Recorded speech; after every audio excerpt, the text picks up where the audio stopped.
तो क्या हाल है बच्चों? आज आपका स्वागत है फिर से Hey there.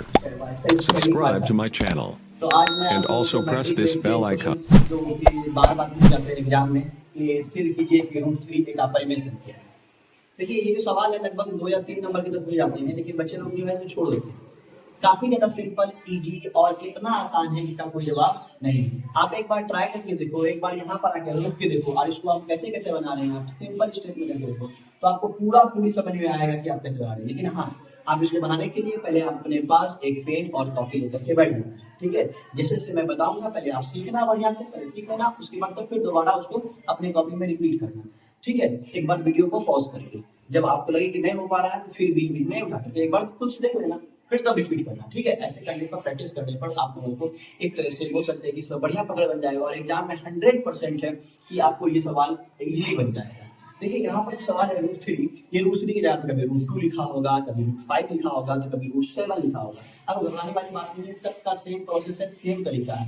आप लोगों को पता है कि जिसका वर्गमूल नहीं निकलता है उसे हम लोग अपरिमेय संख्या कहते हैं, अर्थात जैसे रूट टू एक अपरिमेय संख्या है क्योंकि इसका वर्गमूल नहीं निकलता, इसका जो मान होता है 1.414 के आसपास ही आता है, ठीक है। और उसी तरह से रूट थ्री का मान होता है 1.73, इसका भी मान नहीं निकलता है, इसी कारण से इसे हम लोग क्या बोलते हैं, अपरिमेय संख्या। क्लियर है दोस्तों? तो चलिए हम लोग आज सिद्ध करेंगे कि रूट थ्री एक अपरिमेय संख्या है, तो कैसे है और इसको सिद्ध करके बताना है। दरअसल आप सभी को पता है कि रूट थ्री अपरिमेय संख्या है, लेकिन कैसे है ये बताइए। रूट थ्री अपरिमेय संख्या है तो कैसे है? चलिए आगे देखते हैं। अकॉर्डिंग टू क्वेश्चन, तो हमको पता है कि रूट थ्री एक अपरिमेय संख्या है। अब रूट थ्री अपरिमेय संख्या है, लेकिन हम मान के चलते हैं कि रूट थ्री एक परिमेय संख्या है। माना कि रूट थ्री एक परिमेय संख्या है। हम मान लेते हैं, मान के चलते हैं कि रूट थ्री कौन संख्या है, एक परिमेय संख्या है। अगर परिमेय संख्या है तो इसे हम p बाई क्यू के रूप में लिख सकते हैं। रूट थ्री को किस रूप में लिख सकते हैं हम लोग, p बाई क्यू के रूप में रूट थ्री को क्या कर सकते हैं, लिख सकते हैं। क्लियर है दोस्तों? या आप ऐसे भी लिख सकते हैं कि रूट थ्री को p बाई क्यू के रूप में लिख सकते हैं। क्लियर है? अच्छा, जहां पे p और q, यहाँ पर जो है p तथा q एक सहअभाज्य संख्या, सहअभाज्य संख्या है। p और q का बच्चों सहअभाज्य संख्या, सहअभाज्य संख्या किसको कहते हैं, मतलब इसका HCF मतलब ये होता है महत्तम समावर्त एक आना चाहिए। p और q इसमें जो भी मान होगा इसका अगर HCF निकाला जाए तो हमेशा एक आना चाहिए। एक से अगर ज्यादा आया अर्थात तो वो सहअभाज्य संख्या नहीं होगी। तो हम मान के चलते हैं कि रूट थ्री एक अपरिमेय संख्या है, पर ये मान लेते हैं हाँ रूट थ्री एक परिमेय संख्या, अगर परिमेय संख्या है तो इसे p बाई क्यू के रूप में लिख सकते हैं। लेकिन p बाई क्यू जो है केवल एक से ही करना चाहिए, मतलब इसका एचसीएफ केवल एक ही आना चाहिए, ठीक है। अगर एक के अलावा दूसरा आता है तो हम ये कह देंगे कि रूट थ्री एक अपरिमेय संख्या है। क्लियर है बच्चों? तो चलिए स्टार्ट करते हैं। तो हम लोग क्या करेंगे, दोनों ओर वर्ग कर देंगे, दोनों ओर वर्ग करने पर दोनों ओर वर्ग करेंगे। चलिए इधर भी वर्ग कर देते हैं हम लोग और इधर भी वर्ग कर देते हैं। जैसे भी दोनों ओर वर्ग करेंगे इस तरह से तो यहाँ आ जाएगा 3 और इधर आ जाएगा p square upon q square.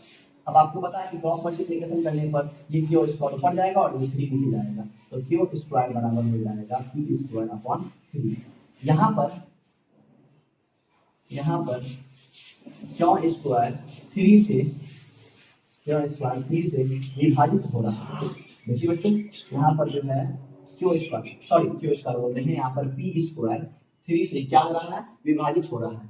यहाँ पर p स्क्वायर 3 से विभाजित हो रहा है, तो हम ये कह सकते हैं तो p भी 3 से विभाजित होगा, p भी 3 से विभाजित होगा। समझाने के लिए यहाँ पर देखिए जैसे कि मान लेते हैं हम सपोज डायरेक्ट कि अगर 5 का स्क्वायर अगर 5 का स्क्वायर अगर 5 से विभाजित हो रहा है तो 5 भी 5 से विभाजित होगा। अगर 5 का स्क्वायर 5 से विभाजित हो रहा है तो 5 भी 5 से विभाजित होगा।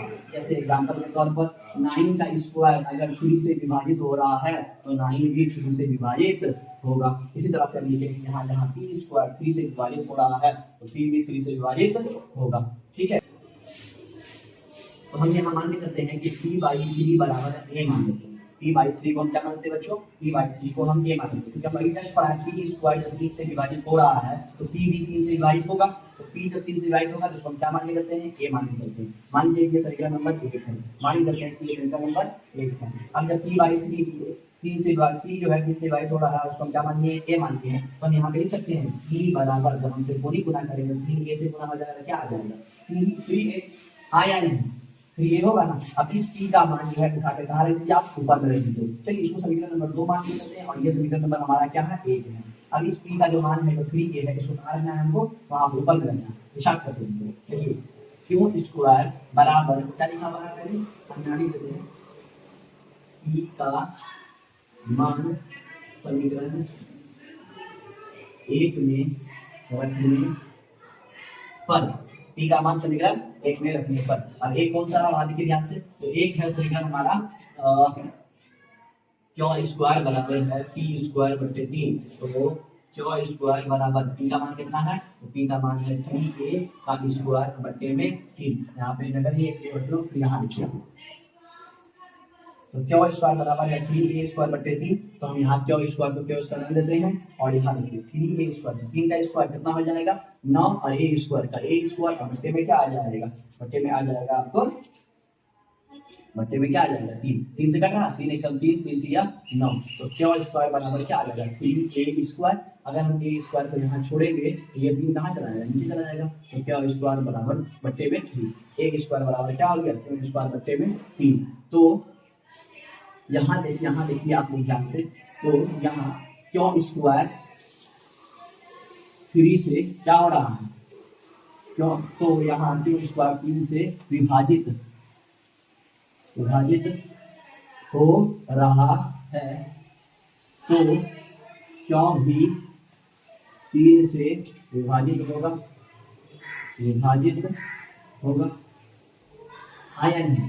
लेकिन हमने तो पहले हमने ये देखा था कि यहाँ तो p और q जो है आभास संख्या है, और हमारी संख्या इसको कहते हैं जिसका HCF कितना आना चाहिए, 1 आना चाहिए। लेकिन यहाँ तो भैया 1 के अलावा 3 से भी कट रहा है, क्यों, यहाँ देखिए क्यों 3 से डिवाइड हो रहा है और यहाँ p भी 3 से डिवाइड हो रहा है, यहाँ पर देखिए, यहाँ देखिए, तो हम ये कैसे, यहाँ तो मेरा कहना गलत हो गया, हम तो यहाँ मान के चले किसी और क्यों केवल किससे करना चाहिए, केवल करना चाहिए 1 से, लेकिन यहाँ p और क्यों दोनों किससे कट रहा है, 1 के अलावा 3 से भी कट रहा है, तो अर्थात हमारा कहना क्या हो गया, हमारा मानना क्या हो गया, गलत हो गया। तो मैं भी निष्कर्ष लेकर लिखेंगे यहाँ पर, ये निष्कर्ष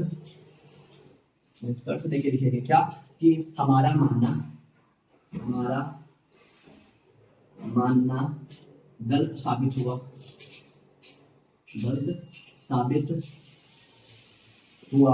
हमारा मानना क्या साबित हुआ बच्चों, तो गलत साबित हुआ कि हमारा मानना गलत साबित हुआ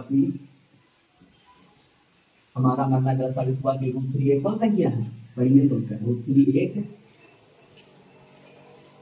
परिमेय संख्या है, रूट 3 कौन संख्या है, परिमेय संख्या, अर्थात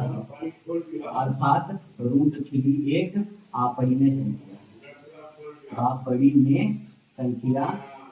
है। तो बच्चों सब यही है, आपके मुताबिक यही एग्जाम आपको 2 या 3 नंबर पूछे जाएंगे, और इस वीडियो को जितना हो सके अपने दोस्तों में एकदम शेयर कर दीजिए, फैला दीजिए, ताकि वो सब क्या करे, आसानी से जल्दी से सीख सके। और हमने इसे बहुत ही सिंपल और आसान तरीके से समझाने की कोशिश किया है, ताकि बच्चों को एकदम दिमाग में आसानी से आ जाए। और इस वीडियो को लाइक शेयर और दबा के सब्सक्राइब